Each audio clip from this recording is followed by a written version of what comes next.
High सबैलाई good morning. मेरो तर्फबाट नमस्कार। हेर्नुहोस् मम्मीले चाहिँ मकै भाँचिरहनु भएको छ। बाँदरले खाएको मकै भाँच्न आएको गाईहरू हेर्नुहोस् पारि बाँदरले खाएको छ। हाम्रो मकै यति ठुला ठुला छन् साथीहरू। हाम्रो मम्मीले चाहिँ मकै भाँचिरहनु भएको छ। मामा फेरि मकै उठाउनु भइरहेको छ। उपारी हेर्नुहोस्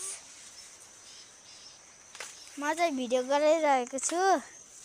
उपारी मामा ऊ त्यहाँ चाहिँ मम्मी तपाईँकोतिर चाहिँ मकै पायो कि पाएन? हाम्रोतिर त यस्तो मकै पाएको छ कि अब त बाँदरले पनि खाएर सकियो। त्यसैले हाम्रो मकै भाँच्न आएको।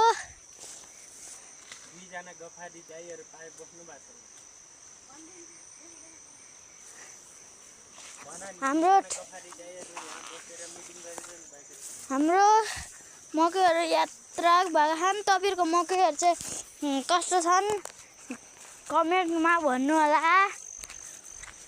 त्यहाँहरू चाहिँ दाइहरू पारी के कुरा गरिरहनु भएको।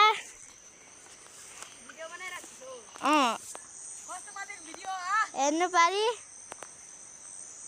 हाम्रोतिर त पानी परेर तपाईँकोतिर कस्तो छ? हाम्रोतिर चाहिँ पानी परेको छ। हेर्नुहोस् मकैहरू यति धेरै छन्।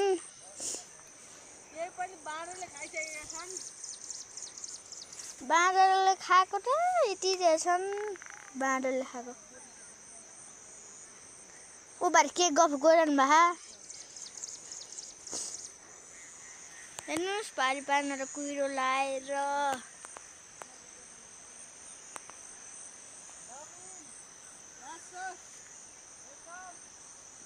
हेर्नुहोस् पार्न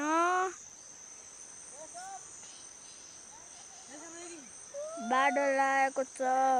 कोही न मात्र देखिरहेको छ। हेर्नुहोस् माथितिर न यहाँ हेर्न सक्नुहुन्छ। यहाँ यो मकै बारीमा चाहिँ बार्ला रहेछ। त्यहाँले चाहिँ टोक्या हो त्यहाँ डोकोमा बस्नु भएकोलाई।